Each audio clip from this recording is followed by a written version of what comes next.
So I just sat through a view of the eclipse that most people aren't going to have and were unable to get. I'll post some video. I've been trying to post it for the longest today. But there's something going on with Eclipse, my computer, etc., to where I don't even know if you're going to see this or not.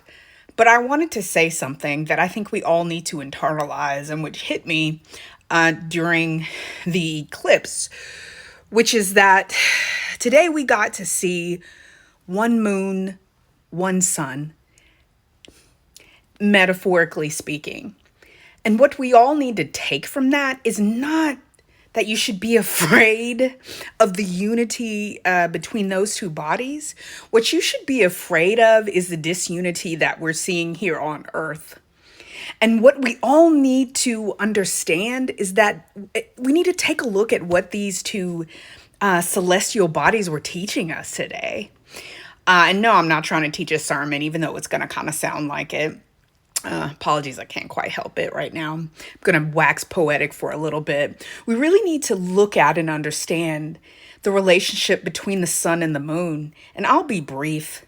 They are two, the way we understand it, diametrically opposed bodies. We see one during the day in the sun, and we see the sun and we see its rays and we love it and it helps our plants to grow. And at the night, we see the moon, and the moon is that body that lights up the night for us, and we appreciate it for its position within our lives.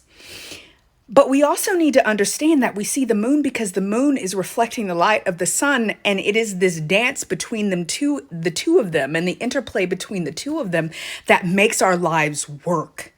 And so we as human beings need to grasp this concept, and we need to embrace the fact that two diametrically opposed celestial bodies around which we have engineered and created our lives, night and day. We need to learn from them. If I might speak simply, we need to understand how important it is that both exist.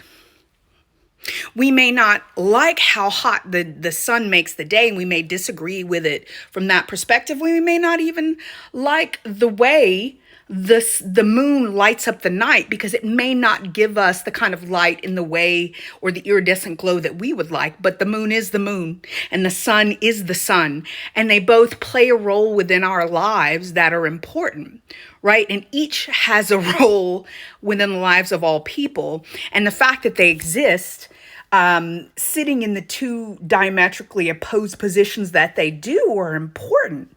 And we as human beings need to begin to grasp that, because here on earth, we are not one people. We are not one being. We are not one race, as we call ourselves, the human race. We are at each other's throats all around the world for different reasons, for a myriad of reasons. And what we need to take from today is that the unity creates the beauty. I'll post video later, but it is the unity. I don't know what this eclipse has done, but it's given me several downloads and stuff that I wanted to say that's come out of it. That's just, I don't know what it is, but boom, my mind's been firing all day and the downloads have been coming. I don't know what it's done for you, but you guys let me know. But we have got to grasp that importance is that the unity creates the beauty. The unity creates the beauty. And that's where we need to start from. I mean, I'm never going to fully agree with everything that everyone has to say, and most people won't fully agree with anything. I have to say, one of the things that commenced my villain era as a person of color, as a BIPOC female, was the realization that no matter how small I made myself, no matter how good I made myself, no matter how compliant I made myself, no matter what I did, I was always offensive. Oh, she's better than me. I walk in the room. There are rooms that I walk into, and I have to tell y'all that because y'all don't understand. Y'all don't really know what I do for a living, and I won't be going to that here. Signed too many contracts around that. But there are rooms that I walk into that there are white males who automatically buck up. Like, oh, she's here? Oh, if she's here, because at their core level, what they come to realize is that if she's here, she deserves to be here. I got here through I'm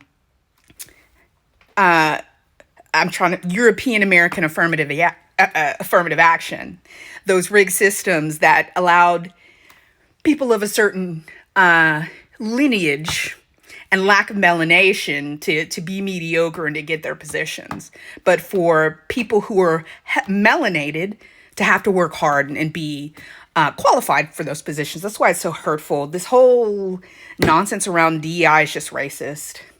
But I digress. I want to talk about unity, and I want to loop back around to it, because unity is what's important between us all. Whether you are male, whether you are female, whether you are highly pigmented or have no pigmentation at all. It's just a shade of brown or no brown whatsoever. But what we all need to understand is the beauty of who and what we all are is in our unity. And I want to close with that today. Yeah, it sounds like a sermon. I want to close with that today. Is the beauty is in the unity. This nonsense that we're all doing, and it's important. I just want to take a second. It's important that we all had a good glimpse through social media at our differences and how we think. And just how at odds we have always been. Because a lot of people are saying it's only been because of social media that we're all at each other's throats. No, you never had to think about it.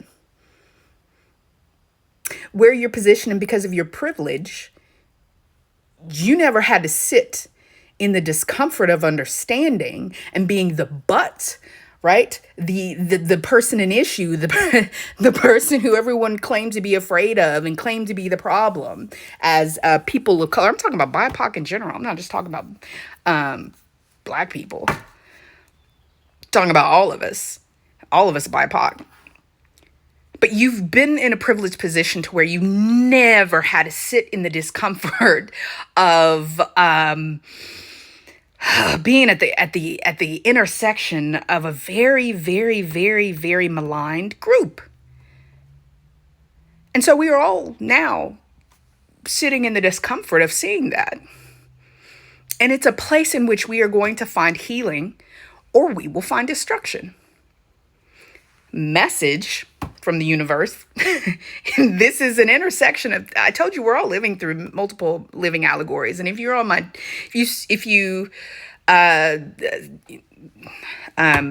sorry, my brain just blanked.